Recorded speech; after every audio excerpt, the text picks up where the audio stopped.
On today's edition of Heroes Walk, we'll be bringing to you a very, very inspiring, thought-provoking interview with someone you would love to meet. I mean, what caught us about her story is the fact that at some point in her life, she almost gave up. Yes, she had an injury and it looked like the whole world had crumbled. But how did she get out of that place to become a voice in the nation is what we are set to know on the program. Remember, it is Heroes Walk and I'm Susan Ozono, so don't go anywhere.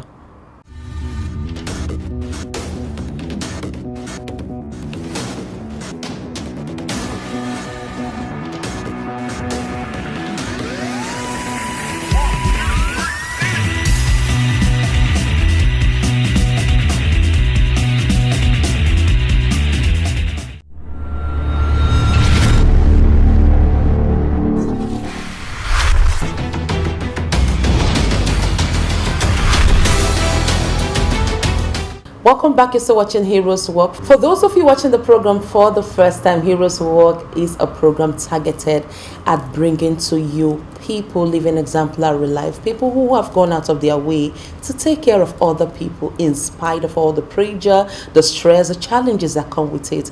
They just want to leave the world a better place. I'm talking about lives that have room for other lives. Well, today on the program, I have with me Miss Jenny Soba Pearse. She is the convener, One Accord Global, as well as the founder, Give Back Nigeria.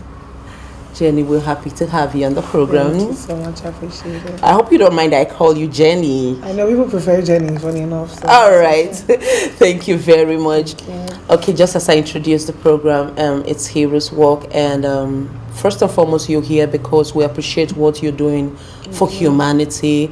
We are grateful that you've gone out of your way in spite of what's happening in our world today, where everybody is focused on themselves. I mean, some will go ahead to even make a statement like, if you've not eaten, how can you think of someone else? We've watched you, we've seen what you're doing.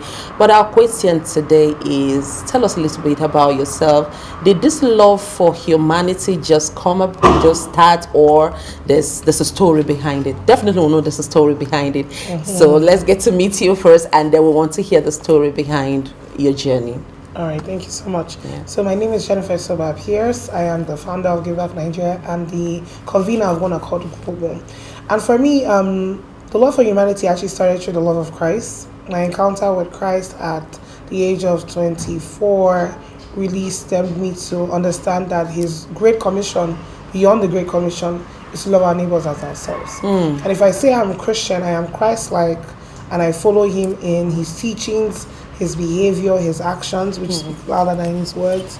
And I have to be like him. That's right. And I have to care more for people beyond our average way or our average minute behavior and caring for people. That's right. You know, because we say it a lot, but we don't do it. And everything still stems in nation building for me. Okay. Because we want a new Nigeria, but we need a new Nigeria mindset. Okay. And the new Nigeria mindset is kindness. Wow. That's it. All right. Thank you very much. You mentioned your encounter at 24. What was it like? It was scary. It was convincing, and it was a finality to itself. It was me understanding that I think what it was is I had an encounter with Jesus himself. I saw him. I was in my parlor. I was just worshiping. To be honest, I was just doing it performance-wise, the usual way. Just worship. I've done my praise and worship. Well, he showed up. And I think what it was is that I had created what I had always said about, I created an altar. And when you create your altar, you put fire on your altar, the fire burner, the fire starter shows up. Okay. And when you encounter him, it's like me and you are friends. I meet you, I'll start doing things for you. You tell me to do things for you, I'll do it for you because you're my friend. Okay. So I became friends with my maker.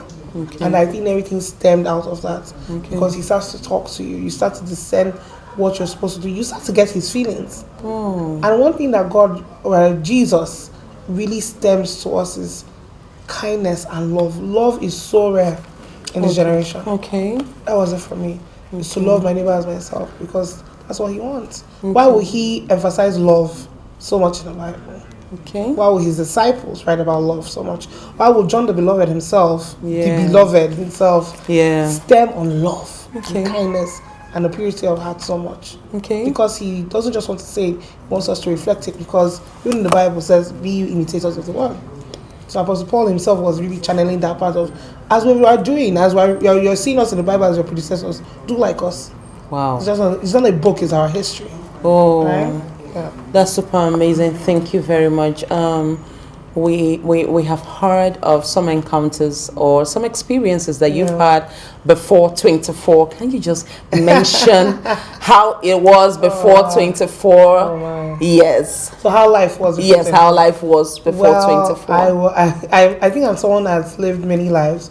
So I've played football. Okay. I've done professional modeling. Okay. I think I was just coasting and enjoying life, to be honest. But then Jesus is enjoyment himself. Yes, right? yes, yes. So before 24, I was living in America. Okay. I was a football player, but I got injured in my third game, so I had to literally lost my scholarship, got depressed. But in the beauty of that, I got scouted a random day at a mall in Soba Spring, Maryland, and I started modeling. But with modeling, I had to put school on, I won't say the rocks, or I'll put it on ice a little bit. I was a part-time student. Okay. And through that, I would always model and enjoy life, meet people.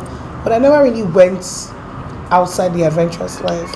I kind of still had my values intact. I think that's the benefit of growing up with Nigerian parents. Oh. You know, the nonsense you can do and the nonsense you Yes, cannot I do. mean. So I think I was still intact in a lot of things. But I would go partying and hanging out with friends and all of that. But then I needed to get an internship when I was moving into proper university. And they said, you need to get an internship, you need to go and do something. And they said, maybe you can do community service. Now, as a short Port Harcourt girl, I said, waiting community do for me, waiting I want to for community. You understand? Yeah. So for me, I didn't understand what they meant by community service.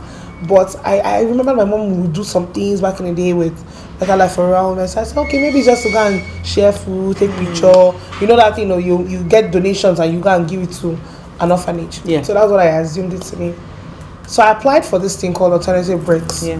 All my friends, we applied. The goal was, we'll go to the city of Chicago together.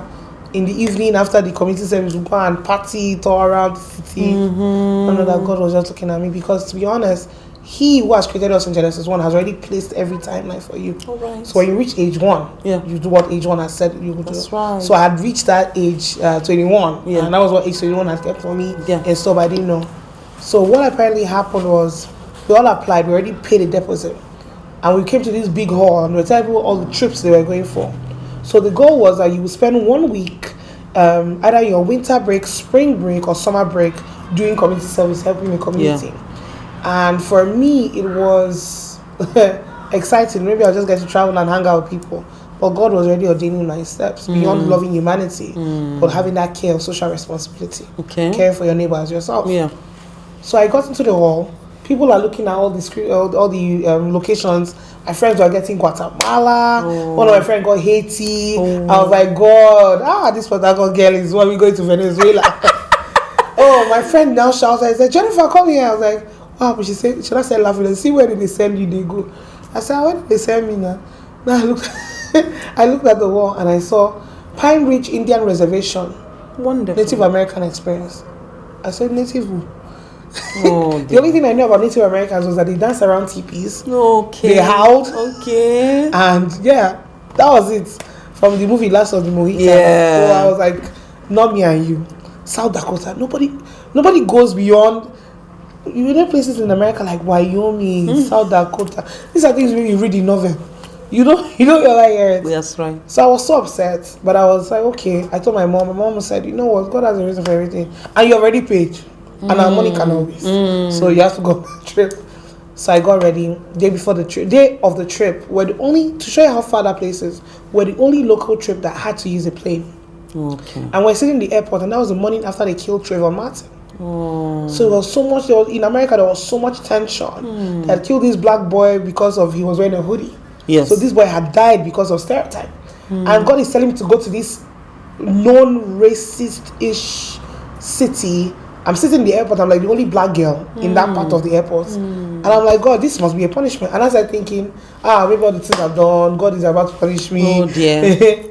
But then I landed and I saw a familiar face. A girl I had taken class with, she was Indian. And I looked at her and I said, what are you doing here? She told me, if at the end of the week you can ask me that question, I'll give you $100. I said, I'll be sure confirm, but I will collect your money, go. No problem in it. So I get there, and as we landed, there was such a paradox. The first 4 presidents were looking down on that reservation, which is the Mount Rushmore. Okay. And these are the presidents that led to the killings of their buffaloes and livelihoods, stripped these people of their identity, which is really the opposite of love thy neighbor as yourself, which is coming to your neighbor's land and take everything. Yeah. So I was really contradicted in my spirit, and everybody was depressed. We knew that we were in for something. And we get there that evening, they call us out, and this short Native American man, Native Americans, they look very majestic. They look Indian, but Mexican, but black. So they have they're the true definition of humanity. They look like everyone in a way. And you have this short guy called the Black Feather, and he walks in, long gray hair, and he says one word, which is truly how I know that the Holy Spirit was with him. Mitakuye Oyasin, meaning we are all related. That race in itself was conjured to divide humanity. Okay. But if God is talking about the ecclesia, which is the one church, are we really a body that's meant to be denominational? God is not Orthodox. He's not Catholic. He's God. That's right. So to me, all these things were sowing seeds to the journey I'm in now, And we sat down there, he was telling us about stories around the world. I'm from the kingdom of Opopo, King Jaja. And our neighboring community is Ogoni land, which is popular mostly because of the oil spills and cancer river. And he says, let me tell you about stories of people that show love and died for their people, our martyrs. And then he starts going around the country, he's talking about different people, Mother Teresa and all those things. And then he comes to Nigeria and he says, yeah, how many of you know about cancer river? And I'm like, I came all the way from Port Harcourt to America to South Dakota to learn about my own history. And I felt such shame. And he spoke about that, and it was so emotional. People were crying, spoke about black lynchings of African Americans, slave trade. So everybody was like, wow, this is a lot. So we had 5 schools with 10 different students, even a secondary school. And they now told us, okay, we know it's very emotional. If you're a Buddhist, you can go and do like meditation. If you want to do yoga, if you want to just speak to a therapist. They now said for the Christians, some people are going up to the mountain to go and pray. And then when I saw the people that are going, it was the secondary school students. So I said, should I follow these small children? And some of them were special needs, so autistic and very energetic. And I said, God, this one chance keeps on getting one chance. I tell you. The road was thin. I was like, this is a lot. Very energetic young children, and you don't have time for that. And we got up to the mountain, and I heard that song. I think it was My God is Awesome. He can move mountains. Yeah. Yes. And then after that, they now entered this song, Our God is enough. And everybody was singing it in unison. And it was majestic. And then I encountered the Spirit. Wow. The Holy Spirit. Wow. Something moved me. I fell down and I was wailing. And they said, apparently people that looked at me said I was uncontrollable and I was inconsolable. They couldn't console me. And I was crying. I think what it was is that I felt the heart of Christ. Wow. How he felt about humanity. And look at us there. We're black, Asian, whites, all worshipping him on the mountain. Still referring to what MLK meant by, do not judge anybody by color of their skin. That's right. Of their character. That's right. Because everything, if you look at life, still stems to God's message. That's right. Of oneness. Right? And that was what I felt. So that really triggered me. That was really my core experience before 24. But obviously, life came back and I got back to although I got back to campus and I created my major. Yeah. Because I wanted to do something to help humanity. But I wasn't doing it from the lenses of God. Because I became an activist. I stopped wearing makeup, became a feminist. Yeah. I was rebellious. We did bring back our girls. Ooh. Yeah. March on Lincoln Memorial. So I became rebellious in it. But I didn't really go back to the one who had given me the experience. So I was living with a conviction, but not with the right conviction. So I was living with a conviction to do things for people, but not with the conviction to do things with love. And that makes the difference. That's it.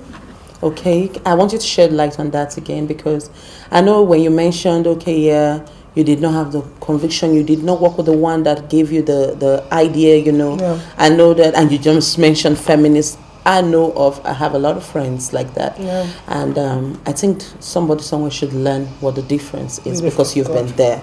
So let's see. Emphasize on that? Yes. Okay, so I think I'll say something. There's a new wave coming I think that was really what I needed to experience the feminist side. And when the thing about me is when I do things, I'm radical. Okay. You know? So I wasn't just your average feminist that's on Twitter and we're trying to... Because to be honest, the originations of the feminism was good. I was a history major, so I understood the woman suffragist movement, which was getting women to vote, which is essential. Nobody is arguing that.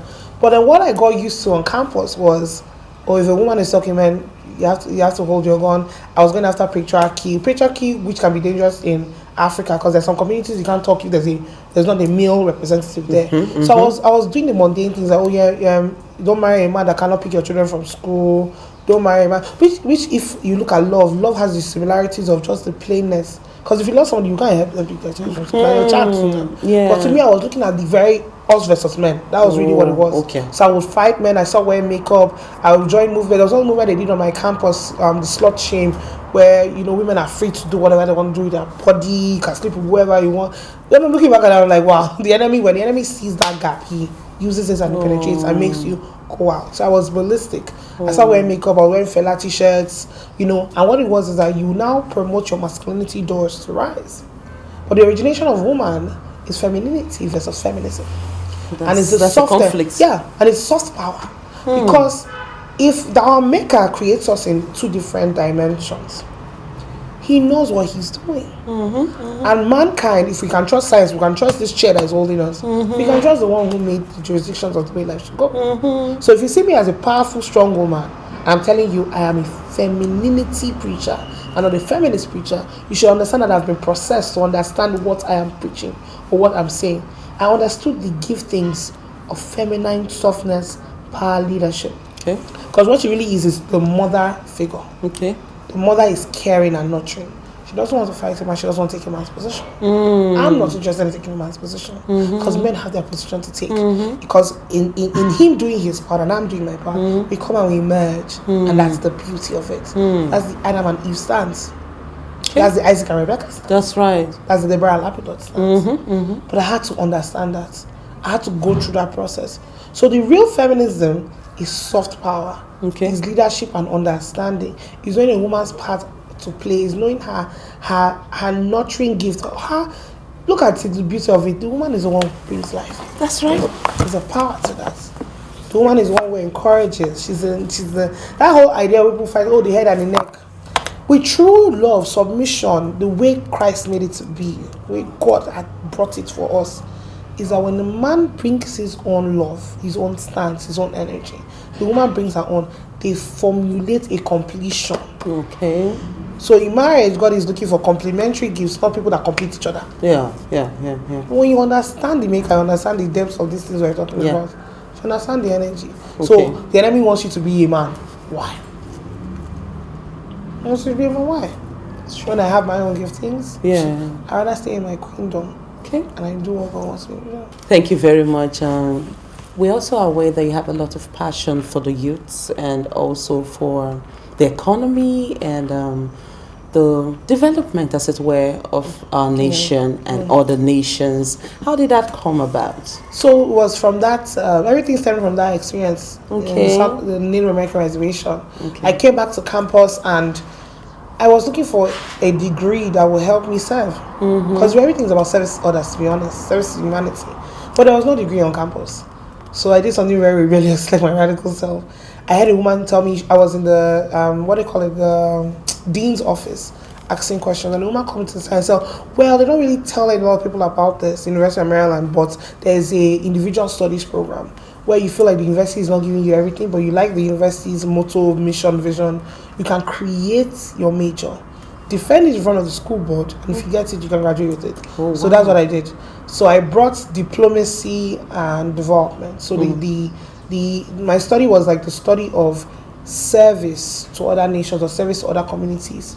So you bring diplomacy, you bring you curate the experience of helping a community get where they are at, but you're not from that community. So that was my degree in global development with diplomacy. Okay. Which was my experience in the South America, the South Dakota Indian reservation. Okay. Yeah. So with that, I kind of just framed the ideology of development. So the more I learned about it, the more I realized that we need this. So they always tell you these are people that work in the UN, WHO. So I would always do that. I did internships as well, Department of Education. That also helped. So the more I did it, the more I found fulfillment and peace. That's right. I like serving. That's me. So that was really where everything stemmed from. That experience still. So it's a core experience in my life. Because that was really also obedience, even though I was not happy. Going to that side, even though I wanted to be somewhere else on the beach, helping my friends. God needed to take me there to see the reality of life. I lived in America and I did not know about Native Americans. The average American does not care about the Native American. They don't care. These are people that have bad reputation. They commit suicide, they drink a lot, they go to gamble, forgetting that it's a psychological issue over a generation of generations of generations. Exactly. Oh, thank you for enlightening us about that, because we're so quick to tell a book by the cover, which is the nature of man. But it's good. A single story. Yeah, that's the danger of one-sided story. Okay, you just mentioned where you're from. Can you tell us about where you're from? And you mentioned also, I'm going to give you a 2-in-1 question, how you had an injury, and I know that you just summarized that.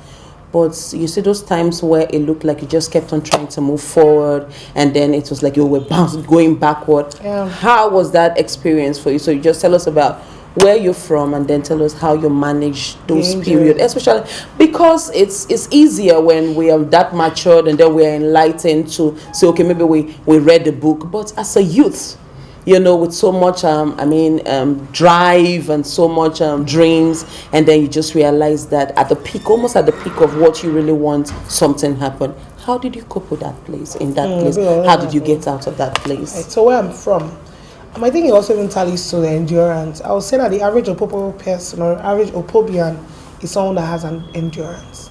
Okay. You know, we come from a place where you hear about our king that was strong, up to the extent that the British government had to come find him themselves and literally take him on isolation, right? That's King Jaja for Popo. Yeah. So coming from Opobo, coming from River State, the average Southerner, the average Ijo person is enduring, a person of regality, class, or a person of, let's say, learning.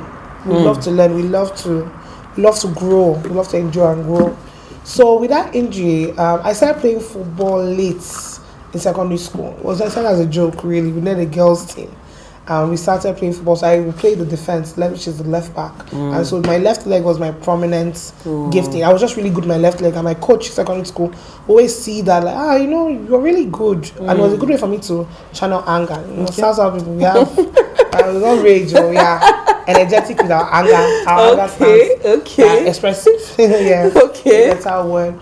So I got to America. I had emailed the coach already before I got to America. And I'm coming, I knew the school I was going to, the Montgomery College. And I was like, okay, you know what, I really like to play. And that was about 2010. Yeah, and social media was not really popping then. But I have pictures and all. But I messaged and she said, okay. So when I got to camp, realized the injustice that they do to Nigerian athletes. I was always the one at the end, but I always just meet the mark. So she let me play. First game was good, second game. My third game, I got injured by a Brazilian footballer on the other side of another car. So she was coming, I was using my left, I had tried to stop the ball, and she hit me directly here. I believe it was really the beauty of God, because my time had come to end football. He just wanted me to use it to learn. So she hit me. I had an old injury from riding a scooter. So I didn't know the bone was already kind of just hanging.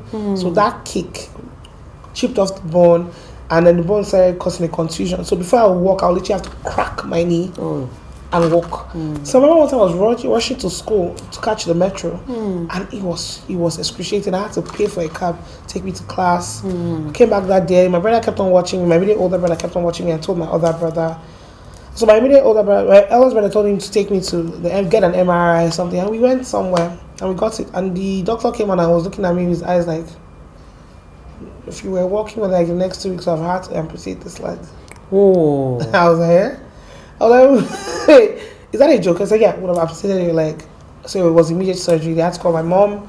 My mom had to be in America like 2 weeks. My grandma was there. So I literally went into surgery with my mom and my grandma sitting beside me, I think, which was easier for me.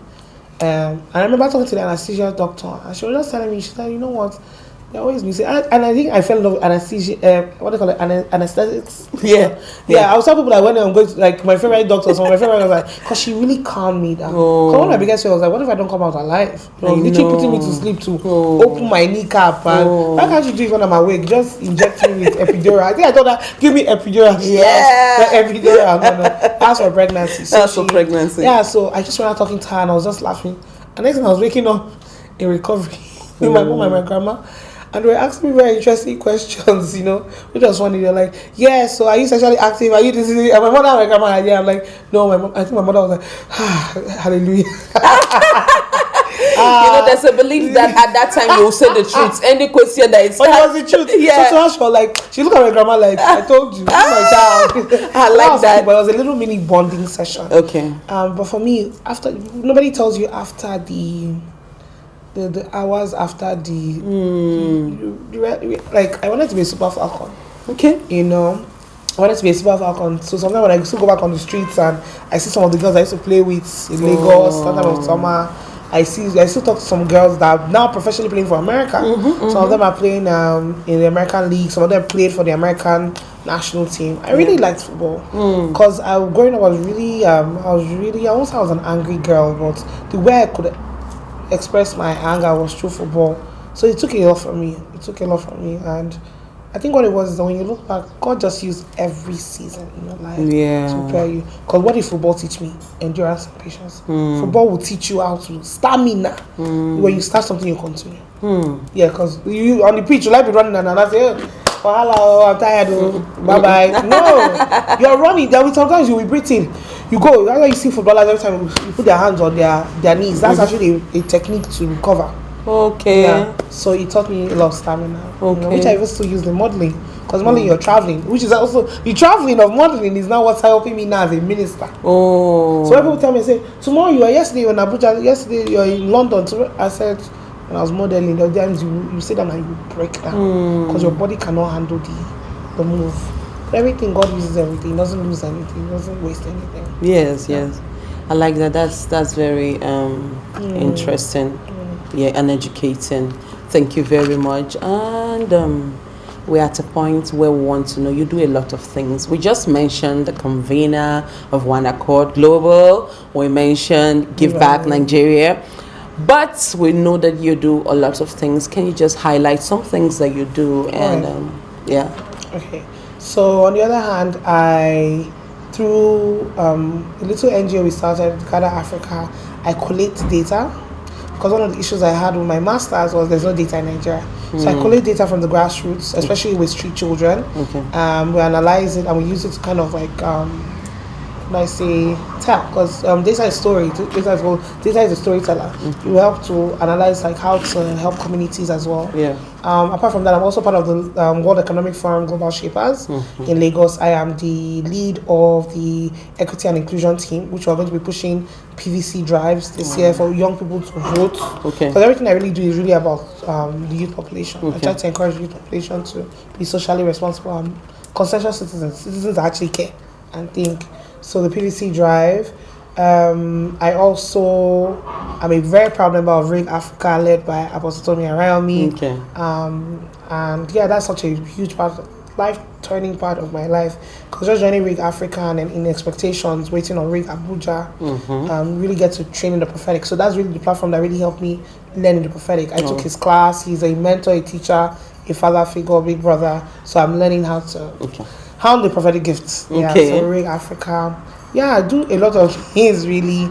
I also sometimes do street outreaches, which I don't really televise. Other one is as the Holy Spirit leads. Okay. So we go to orphanages, sometimes we go to bus stops, go to sit down there, so they just talk to people. So yeah, I do quite a lot.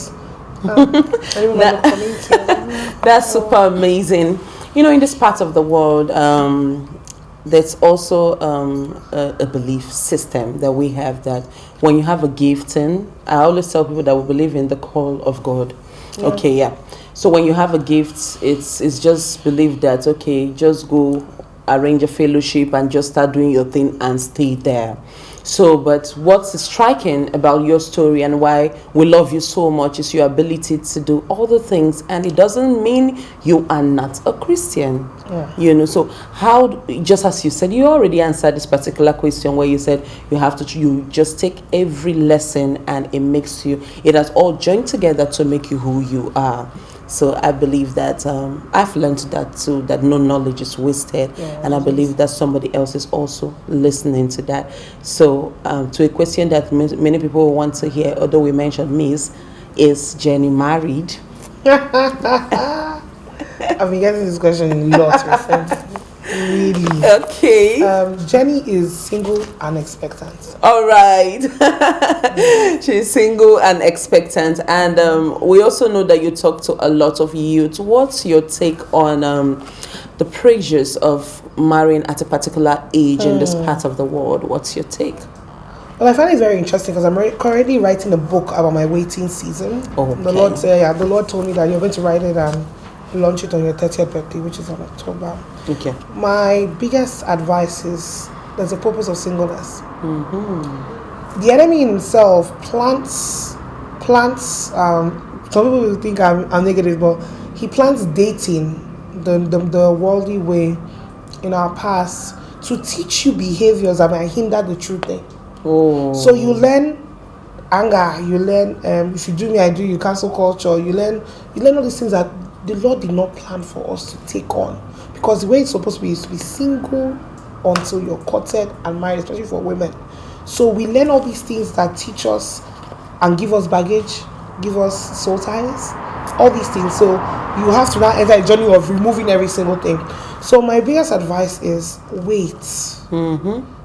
In my past season, I have been the hardest person to tell wait. Oh. I think that's even the beauty of the maturation seasons.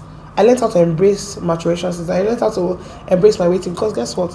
If I was in a relationship that, let me be honest, because God told me to stay. My case is different. God told me to stay single. So even if people were trying to talk to me, I'll talk to them. I remember like Valentine's Day 2019. The Holy Spirit said, "You're not going on any dates." I had like 3 dates that day. Because back in the world, I used to like talk to different people at the same time. Okay. And God said, "You're not going for any." Okay. Because married women don't go on dates. And I said, where is the other? I said what I said. Married women don't go on dates. And I had to learn how to enjoy. From 2019, I started enjoying singleness. And then, even though people will come and you're watching people, are they the one? God will now, his person now goes on and say, okay, the reason why I let you talk to that person for a few minutes is so that you learn this. So in a way, God gave me a leeway to date without dating. I was just learning people's behaviors and characters.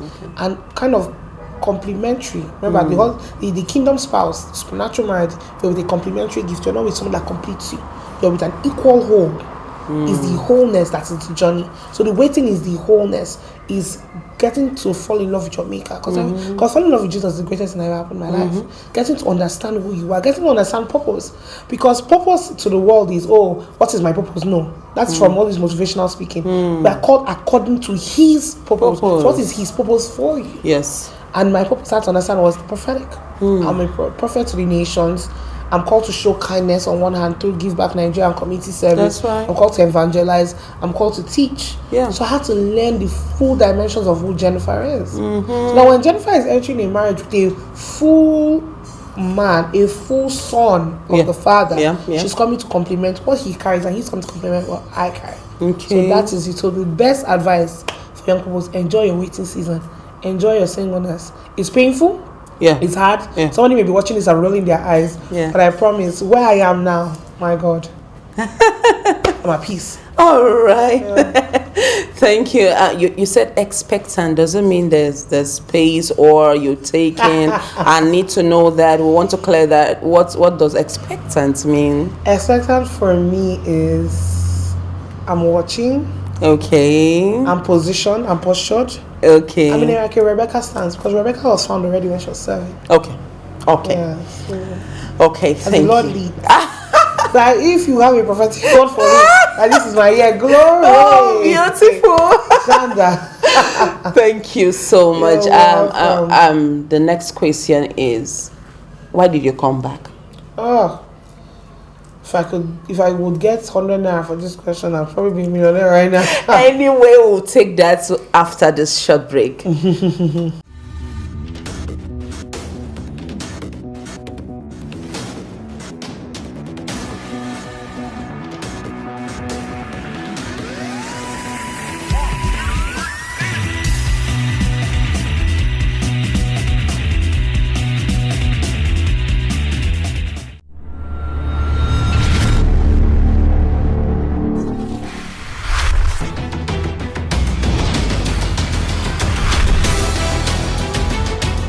welcome back. Before the break, we were having a very, very important discussion, and I asked a question.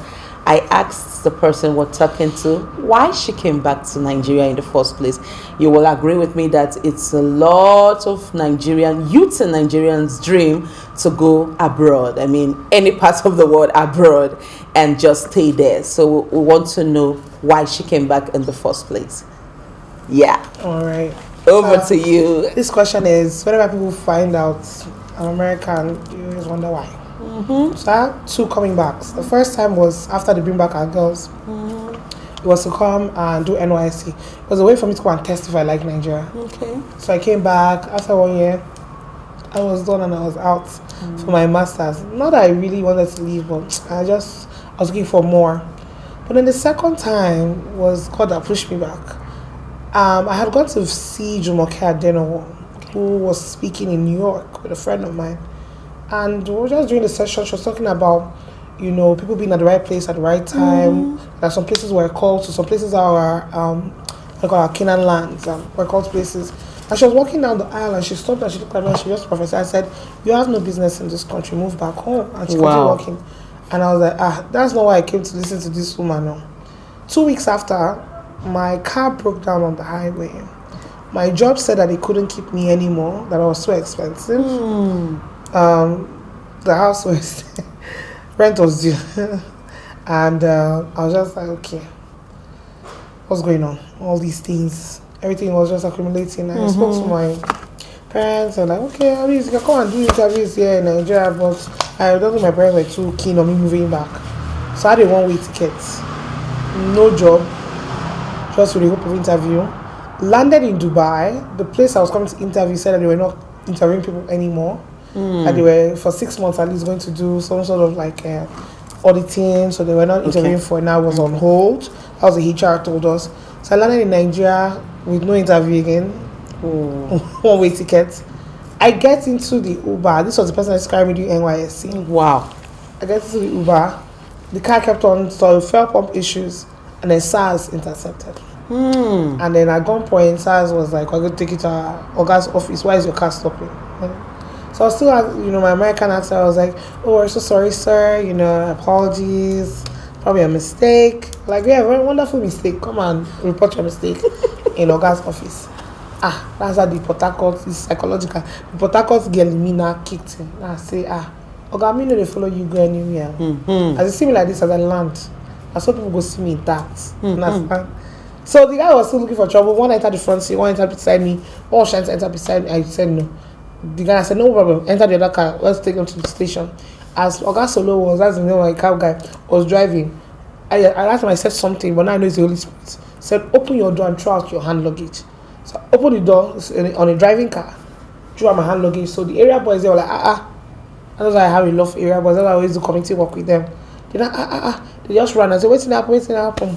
I jumped out, I started crying, and I started telling them that these people, SARS, they were now trying to shout chaos. Upstairs said that somebody was video live streaming me. So as it was happening, it was on Twitter. I think it even reached like Insta blog. It was just chaotic. And then an army guy had been watching. So the army person tried to cross over. Didn't start fighting the army guy. So the army guy put me on Uber and sent me straight to a place called House of Prayer, where my friend was with her house key waiting for me. And that was my friend's first and only day she went there. Very interesting story. So I'm crying in the Uber, I'm sad. I see my thing trending on Twitter. People are calling me, "Jen, are you okay? What's going on?" And I get to the House of Prayer in Lekki, and I just want to go home and rest. And the person literally, the driver literally ended the trip. I'm like, "Why did you end the trip? You didn't even ask me any question if this is where I'm ending. I just wanted to come and collect the key." He said, "No, that the army guy, when he was afraid of the army guy, that the army guy took his picture, took his cab number, that he doesn't want any wahala. And this is where they said that he should drop me, dropping me." So I got there, dropped my luggage, and I went upstairs. And when I walked upstairs, there was a gathering. And my friend was there with the key. I'm like, "Give me the key." She's like, "No, sit down. They're praying." And I'm like, "Wait, see, don't be prayers now. God, I'm not happy with God right now. I want to just go home." I imagine when I was sitting down, guess the song they were singing. Our God is the same song. Same song. And after the thing, they just started singing and worshiping. And something told me to share my story. There was a chair in the middle, weirdly. I was like, "Why is there a chair in the middle of this room?" had all these people. There were even some prominent Nollywood people and politicians in the meeting. So I was like, is my friend here for one kind of media audition or something? She's not there. Why she's using me to? But during the worship, and I just got to that leading. I just shared my story that, hi, my name is Jennifer. I'm just coming from America. They're like, oh no, wait. You mean that you have been around? You said no. Like my luggage is downstairs, and I was wearing one outfit like that, pink or so. And next they started clapping and they were gyrating. Apparently, a prophetic word had come 2 weeks prior that diaspora was coming back, and that they should welcome diaspora home. So I showed up on a timeline to even testify to those people that the God that gave me prophetic word is a God that's real. So I showed up as a prophetic, what I call it, a prophetic word that came to pass. Yeah. And that was it. That was the fellowship I joined called Kingdom Community, which has changed my life. Which was even through how I met my spiritual fathers and mothers, and even getting in part of, the things I'm doing now, the prophetic and all of that. Taking the class at Soba School of Apostles and Prophets. So everything was all about that journey. It was imagine straight from the airport. It didn't even give me a chance to breathe. Straight from the airport, straight into destiny. Yes. That's really what means we call according to His. Yes. Purpose, right? Yes. Thank you very much. I think that's something that we should take note of. There's just this craze about where you can go greener pastures, as they like to call it. I believe it's just a trap, where people just feel, and this mindset. I've met a lot of youths that just have this mindset, this aggression that they cannot make nothing can work for them here in the country. And also what I got from what you just said is the fact that when you're in the wrong location, nothing will work for you. Nothing was working. I even forgot to tell you that all the jobs I was getting, they refused to pay me beyond a certain amount, which was for a master's student, which was really low. It was about like 900 a month or so, something weird. It was really a struggle. Really a struggle. Amazing. So to someone out there, I think it's time for you to believe God enough for you to find out where you should or where God has positioned you, not just where you want to stay, but where God has positioned you. I believe that this is just a word for someone, and the battles, all the struggles, maybe you're just in the wrong place. You've heard from Jenny, you've had her own side of the story. Find where you are. There's still ease. Not everything must be just, struggle and pain and all that goes with it. I believe that there's ease. Okay, thank you very much, Jenny. Thank you. So, what's next for the work that you're doing? I know you do a lot of things. I know it's a brand new year. What next for everything that you do? Is there an upcoming project that is people can look out for? We're going to say that before we talk about how people can also reach you. All right, thank you so much. So there are 2 major things. I'm going to say the one from One Accord and Give Back Nigeria. Okay. So for One Accord, we are really focusing on campuses this year because God told me the first place I really met you, or the first place I tried to catch you, was when you're in university, right? The experience in South Dakota. So he says, go and give people a means to know me. So it's a great commission. It's a great commission, and I'm really after now in the season. Then apart from that, we want to call those ones we're going to call them the Jeremiah Camp meetings. There'll be a lot of traveling for ministry as well. But for Give Back Nigeria, we're going to be doing a lot of work with communities in the South. So we're doing a lot of work in the North, but then we're remembering that there's a street child issue in the South, especially in Uyo, Calabar, all those areas.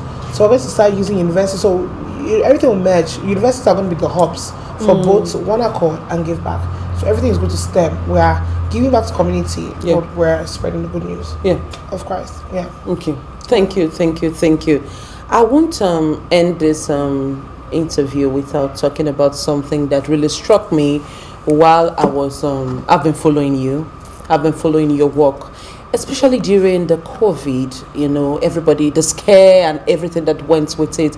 But we still saw you and your team in camps, with children, with mothers. How did that? Because this is a work that we also use to project bravery, courage, and resilience. How was it for you, the scare? How did you manage? And it didn't stop you, apparently, because we saw you in the field. What was the motivation to just keep going in spite of, the health scare? Everybody was scared at that time. Everybody was really scared. especially during April, May. I think you really, when you walk by faith and not by sight, you understand you're not walking by yourself. So literally, God had, one time I was praying, God had said, go, I'm literally covering you. And I saw myself when I was praying, an encounter, like it was like a plastic, I'll call it a plastic covering was on me. And he said, as you go, I'm the one leading you. He says, you will hear about people that have COVID around you, but not get it. There was not one time I had issues breathing. There was not one time I coughed. There was not one time where even a time where they tell us isolate because we have been in contact with someone. We're just in the house laughing and enjoying ourselves. Like, okay. But then also, during one time I had to travel, the Holy Spirit had given me a remedy to even sometimes do to help like my immune system. So I always drink it. So I was even on the offensive, so I was like being defensive. So I was already doing things ahead. I would boil like garlic, ginger, turmeric, and drink. So I was being wise, wearing my face masks, wearing gloves. At that time we used to wear gloves, while sharing palliatives and all. And also trying to also share for people on the grassroots because they didn't understand, they didn't believe. And those people, they're dogged, they will use dry gin and wash their hands and drink it, and I'm like, say this antiseptic. I can imagine. Yeah, but it was an interesting experience. Really showed you that when God tells you to go here already, God's will sustains you where it leads you. Because it's not your will, it's His. Okay. So as far as you're called according to His will, you're doing things according to His will, you're following His will already creates that safe space. So where you see sometimes danger and all these other issues because you're working outside His purpose, outside His will. Yeah. Okay. Thank you. So how do you get your fundings? I mean, let me shock you. Give Back Nigeria has a testimony of that it's being funded by young people. So even before you get corporates, you have young people that gather and just say, you know what? Because when people come, just like what happened to me after I left South Dakota, I got so energized. I went to go and create my major. I went to go and serve in the Department of Education under Obama's. I literally worked for President Obama to help Native Americans. So we had to get an opportunity for young Native Americans, right? That zeal I had was because of the experience I encountered serving. So many times, most of our funders come from people that have already served. Former volunteers or volunteers that are currently, still volunteer. Or sometimes volunteers have gone to diaspora. Okay. So they'll just see a post, they're like, please, I'm sending. Sometimes you have people that say, please, I want to sponsor this for my birthday, I want to sponsor this for my, office. So you have people that volunteers that work in offices. I'll say, I told my boss about us, my boss would like to partner. So this December, before we used to chase people down, like, please donate. The last 2 years, people just be the ones who tell us, by the way, in December I want to partner with you. I'm going to give you so amount. So that was testimony amazing. And peace. Amazing. Thank you. Another thing that I would want us to round up with is your love for the nation, not just for the work that you do, but also the fact that you love praying and receiving a word for both the country and the people. Is that a word for 2022? Oh, Jesus. You'll be the first person to hear there's a word. Okay. The Lord says for 2022, obedience. So it's the year of obediently choosing Him. Okay. Yeah, so it's the year of obediently choosing Him. Yeah. And you said a word over Nigeria, just a word for the general body, Christian body. Both, if there for is. general Christian body, it's the year of obediently choosing Him. Because it's a year where He's discerning through action, right? Those who are for Him or those who are against Him. There's no more lukewarm Christianity. You have to choose. Now, we've always chosen, even from the beginning of the days, Adam and Eve had to choose. So it's Him telling you, obediently choose me. And I watch and see what I'm going to do with that. But even for Nigeria, is a year of intentionality, especially with the youth population. I believe this year we're going to see a lot of game-changing cards last minute played by God. And God says this, especially for the Nigerians. Politics is chosen and directed by me, not by man. I believe it's also the end of godfatherism. It's going to be really interesting the way things are going to play out. It's going to be the year of I will call them cave exits, or the ones that just live in the cave. It's going to be a year of Davids and Cyruses. That's what the Lord is saying. People who are worshippers, WAR, but also those who are called according to His name. So when you choose Him, He chooses you, and He allows you basically arise and shine. Your light has come season. So it's a season where we need to be intentional. Nobody's going to beg you. But lukewarm Christians, what they call the casual Christians become casualties. That's what it's going to be. So it's going to be a year of you deliberately choosing Him. And a year we're going to see a lot of women bust out in ministry. Oh, wow. Yeah, the year for Deborah's as well. So there's a lot of things happening. with Nigeria, I'm really excited to see what's going to happen in the capital as well. Okay. Because there's such a direction and move that the Lord is speaking over Abuja. Yeah. And Abuja is literally called the city set on a hill that cannot be hidden. Wow. So I'm excited for that as well. Okay, thank you. Thank you. So before we go, this song that just kept you going, do you know how to sing the song? No, really. I can sing it though. I can sing it. Just some lyrics. Let's just do something. Okay. Our God is an awesome God. He reigns. That's right. From heaven above with wisdom, power, and love. Our God is an awesome God. Our God is an awesome God. He reigns from heaven above with wisdom, power, and love. Our God is an awesome God. Indeed, our God is an awesome God. Yes, yes. It's been interesting. It's been educating, enlightening, and also a blessing talking with you. Blessings is talking with you. Thank you for having us. Thank you for having me. for taking us through your journey. Thank you. And thank you for the word for the nation and your love for humanity. We just pray that you would always find the best anywhere that you find yourself. And you just keep, we know we're going to see you at the very, very top. Thank you. And just keep, and just keep going. All right. I've been talking with Miss Jennifer Soba. Yes, she is the convener, One Accord Global, as well as the founder, Give Back Nigeria. She's been telling us a lot about herself. And as you all know, this is a program targeted at bringing to you real life stories. Not scripted, real life stories to educate you, to enlighten you, to entertain you as well. But bottom line is you will learn that you are not the only one going through one issue or the other. And trust me, there are better days. As I would always say, if you don't follow what we're doing, how then will you be updated on the various events, various activities that will bring your way on this particular TV station? So just in case you're wondering, how do I become part of this work? You can start from where you are by just subscribing to this channel. And also we are open to working with your partnership and sponsorship to push this work to the next level. You just ask us how, and then we'll tell you how. Well, this is all we bring into your way on the program Heroes Walk. Once again, I'm Susan Ozono. As I would always say, thanks for watching. Bye for now.